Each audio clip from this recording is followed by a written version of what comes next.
안녕하세요. 세무사 이은지입니다.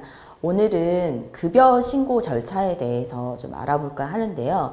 왜 이런 급여 신고에 대해서 제가 5분 특강을 하게 되었냐 하면 병원에서 이제 만성적으로 관행이 이루어지고 있는 네트 급여제가 좀 문제가 많이 되고 있어서 정상적인 급여는 어떻게 신고가 되는지 한번 설명을 드려보고자 합니다. 저희가 이제 직원을 채용을 할 때 예를 들어서 급여를 200만 원에 계약을 했어요. 그러면 200만 원을 월급을 다 지불을 할까요? 아니죠.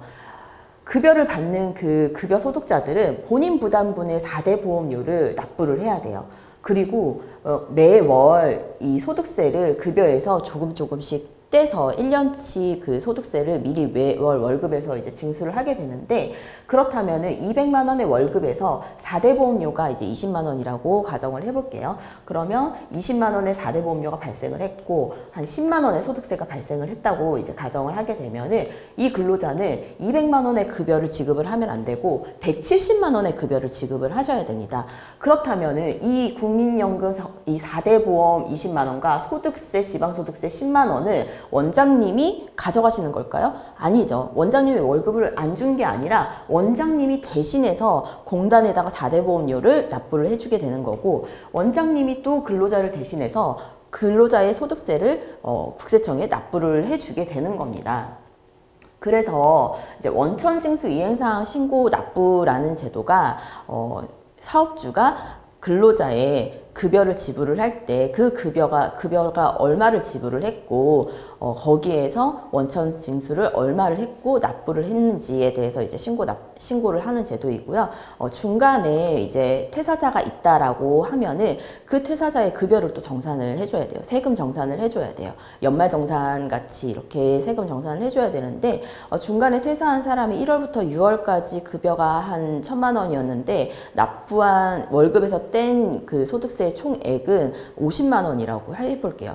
그런데 이 1,000만 원의 급여에 대해서 정상적으로 계산 절차에 대해서 소득세를 계산을 해보니까 이 사람이 원래 납부해야 될 세금은 20만 원이었다는 거죠. 그 원래 납부해야 될 세금이 결정세액이고요. 기납부세액은 월급에서 매달 뗐던 그 세액이 기납부세액입니다. 기납부세액이 50만 원이라고 가정을 해볼 경우에 결정세액이 20만 원인데 50만 원의 세금을 내놨으니 세금을 더 내셨군요 하면서 30만 원의 세금을 돌려주게 됩니다. 그 돌려주게 되는 거는 이제 원장님이 그 사원이 이제 퇴사를 할 때 급여를 돌려줘야 되는 부분이고요.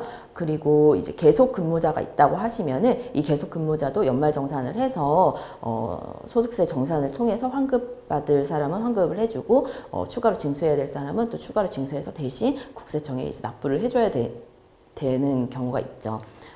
그로스 제도와 이제 네트 제도에 대해서 이제 설명을 드려보려고 하는데요.